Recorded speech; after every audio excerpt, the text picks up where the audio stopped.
भारतीय उपमहाद्वीप में अगर कोई विदेशी ताकत यहाँ राज्य कर पाई है तो उसे यहाँ के दो फैक्टर्स का बड़ा फायदा मिला है। पहला क्या? पॉलिटिकल इंस्टेबिलिटी, दूसरा रीजनल नॉन कोऑपरेशन। अब ये दोनों पॉइंट हैं क्या? तो देखो, जैसा कि हमने भी देखा था कि पानीपत के तृतीय युद्ध में अहमद शाह अब्दाली यहाँ पे आता है और मराठाओं को कमजोर कर देता है, यहाँ पे उनको हरा के 1761 में। तो पॉलिटिकल इंस्टेबिलिटी ये होती है कि जब किसी केंद्रीय सत्ता में, जब किसी राज्य के केंद्रीय सत्ता में उत्तराधिकार को लेके उत्तराधिकारियों में आपस संघर्ष चलता हो, कोई एक कायदे का रूलर ना मिले, तब होता है पॉलिटिकल इंस्टेबिलिटी। और रीजनल नॉन कोऑपरेशन क्या है? तो इसका सीधा एग्जांपल देखने को मिलता है मराठाओं का। मराठों ने सब पे, अपने आसपास के जितने भी स्टेट हैं सब पे चौथ और सरदेश मुखी वसूला। इस कर के चक्कर में इनके जो क्षेत्रीय राजा हैं, क्षेत्रीय जो रीजनल रूलर्स हैं, उनसे संबंध खराब हो गए। तो इसे कहते हैं regional non cooperation.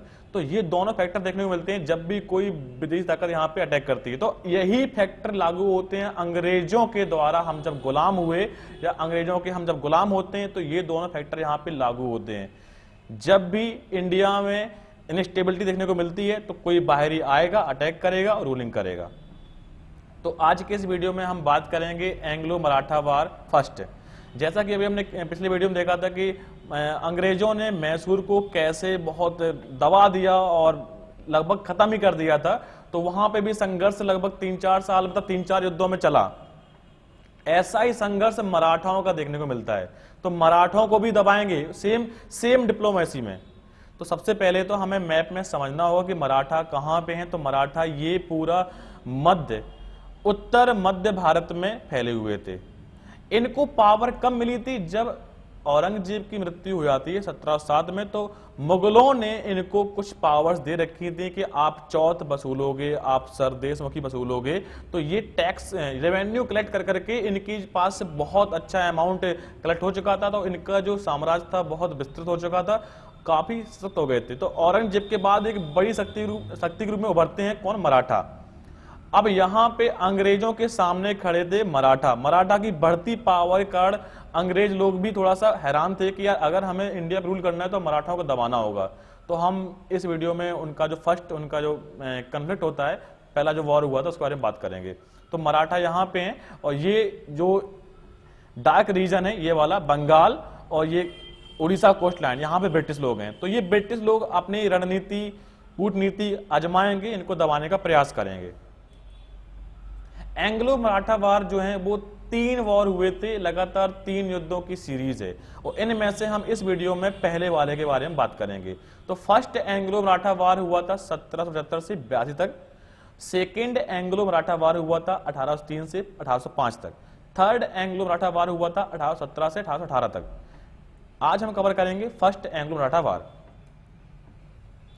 First Anglo Maratha वार के बारे में जो बैकग्राउंड है और उस समय जो क्या घटना घटित हुई उसके बारे में जान लेते हैं।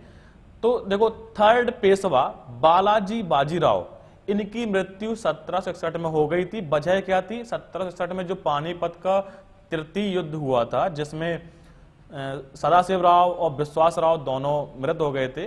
ठीक है, दोनों ही युद्ध क्षेत्र में वीरगति प्राप्त हो गए थे। तो उनकी मृत्यु के दुख में ये डिप्रेशन में आ जाते हैं। और प्लस साथ में उस समय मराठाओं का काफी लॉस भी हुआ था, कई 50,000 40,000 लगभग लोग मारे गए थे।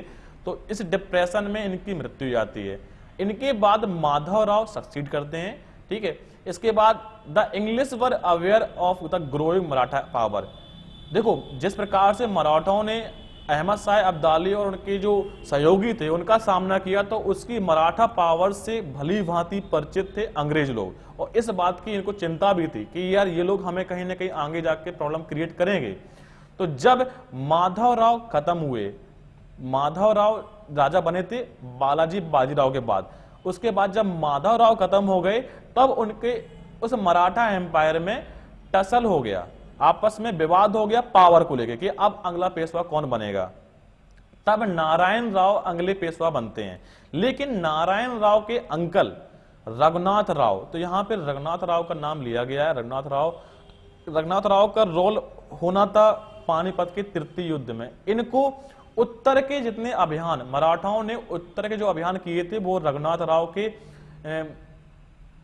क्या कहते हैं उसमें लीडरशिप में किए थे। ठीक है। तो इनकी लीडरशिप में जो नॉर्थ कैंपेन हुए थे वो इनकी लीडरशिप में हुए थे। अब हुआ क्या था कि भेज दिया गया था सदाशिवराव को। सदाशिवराव को अनुभव नहीं था उत्तर का, इन्हें अनुभव था साउथ के अभियानों का या साउथ कैंपेन का। तो जाहिर सी बात है कि ये फॉल्ट भी मराठाओं की रही है। तो रघुनाथ राव को ना भेजकर भी मराठाओं ने गलती की थी। ये वही रघुनाथ राव हैं। अब यहाँ पे रघुनाथ राव पेशवा बनना चाहेंगे इसके लिए, लेकिन इनके सामने खड़े थे नारायण राव। तो अब ये सपोर्ट के लिए गए अंग्रेजों के पास। तो अंग्रेजों के पास जाके संधि कर लेंगे, ट्रीटी ऑफ सूरत। तो ट्रीटी ऑफ सूरत हुई थी 1775 में। अब इस संधि में क्या हुआ था, रघुनाथ राव ने सलसेट और बासन, सलसेट ये जो आपको ग्रीन रीजन दिख रहा है, ठीक है, ये महाराष्ट्र में मुंबई साइड में है, ये न्यू मुंबई वगैरह आपको मैप में दिख जाएगा देखने को। तो यहां पे ये एरिया दे दिया अंग्रेजों को, प्लस साथ में जो बासन रीजन है जहां पे ओएनजीसी के प्लांट वगैरह लगे हुए हैं, तेल वगैरह कारखाने, तो या नेचुरल गैस के कारखाने, तो यहां पे ये एरिया और ये एरिया अंग्रेजों को दे दिया। इसके बदले रघुनाथ राव को 2500 सोल्जर मिले, 2500 सेना की टुकड़ी मिली, ठीक है। और यहां पे आगे जाके ब्रिटिश और रघुनाथ राव की आर्मी ने मिलके पेशवा पे अटैक कर दिया और जीत भी गए। अब आगे जाके वारेन हेस्टिंग्स ने इस ट्रीटी को, ट्रीटी ऑफ सूरत को एन्यूल कर दिया, खत्म कर दिया, उसे नहीं माना। उसकी जगह पे ट्रीटी ऑफ पुरंदर साइन की गई 1776 में, ट्रीटी ऑफ पुरंदर। तो यहां पे ध्यान देना कि ट्रीटी ऑफ पुरंदर एक और थी 1665 में, जहां पे राजा जयसिंह प्रथम और पेशवा मतलब मराठाओं में शिवाजी बीच में हुई थी। तो वो औरंगजेब के समय में हुई थी 1665 में, ठीक है, ध्यान देना। ये ट्रीटी ऑफ पुरंदर 1776 में ये हुई थी कलकत्ता काउंसिल, मतलब वारेन हेस्टिंग्स और नाना फडणवीस के बीच में। नाना फडणवीस कौन है, मराठाओं के स्पोक पर्सन है, मराठा मिनिस्टर हैं और प्लस बहुत अच्छे डिप्लोमेट हैं। इनको एक उपाधि दी गई थी मराठा मैकियावेली की। तो यहां से प्रश्न बन जाता है कि मराठा मैकियावेली किसे कहा जाता है, तो वो कौन है, नाना फडणवीस। अब इसी के साथ साथ रघुनाथ राव को पेंशन दिया जाने लगा। रघुनाथ राव सोच रहे थे कि हम पेशवा बनेंगे, लेकिन इनको कुछ नहीं मिला सिवाय पेंशन के, और सालसेट जो था उस पर पूरा अधिकार हो गया था, हालांकि जो उन्होंने दिया भी था उनको, अंग्रेजों को। तो ये कुछ घटनाएं रही हैं। और इसी के साथ साथ ब्रिटिशों ने क्या किया, मुंबई को या कहें तो बॉम्बे को एस्टेब्लिश करने का प्रयास किया, जो कि इस ट्रीटी को वॉयलेट करता है। वॉयलेट किया इनने, कोई रोक नहीं पाया इनको। इसी के साथ साथ इन्होंने रघुनाथ राव को भी आश्रय दिया। रघुनाथ राव भी ना चाहते हुए भी अंग्रेजों के सहयोग में चले गए। 1777 में नाना फडणवीस ने इस ट्रीटी को या इस ट्रीटी के अगेंस्ट गए और किया क्या इन्होंने कि एक यहाँ पे कोस्ट लाइन, यहाँ पे कोई एक पोर्ट है, उस पोर्ट को फ्रेंच आर्मी को दे दिया। अच्छा, फ्रेंच और ब्रिटिशों के बीच में विवाद चल रहा था, तो जाहिर सी बात है कि ब्रिटिशों को काउंटर स्ट्राइक करने के लिए इन्होंने एक अपना पोर्ट फ्रेंच को दे दिया। किसने, नाना फडणवीस ने। कब, 1777 में। अब इससे क्या हुआ, this led the British to advance a force towards Pune. अब इस बात से नाखुश होकर अंग्रेजों ने पुणे की ओर रुख किया। बैटल ऑफ बड़गांव लड़ा गया, जिसमें महादजी शिंदे जीत जाते हैं बहुत ही निर्णायक विजय के साथ। तो अंग्रेजों पे महादजी शिंदे यहां बैटल ऑफ बड़गांव में जीत जाएंगे, और इसी के साथ ट्रीटी ऑफ बड़गांव 1779 में यहां पे ट्रीटी ऑफ बड़गांव होगी, ठीक है। तो इस लेक्चर में बहुत सी ट्रीटियों के बारे में बात की जाएगी, तो इन ट्रीटीज को आप एक जगह नोट कर लेना, इंपॉर्टेंट है इनके सन के साथ। तो there was a series of battles, इसके बाद बहुत से बैटल्स लड़े गए, और लास्ट में ट्रीटी ऑफ सलवाई साइन की गई 1782 में, और इसी के साथ पहला एंग्लो मराठा वॉर खत्म हुआ। इसके रिजल्ट्स क्या रहे, तो ईस्ट इंडिया कंपनी ने सालसेट और भरूच इन दोनों पे कब्जा कर लिया था।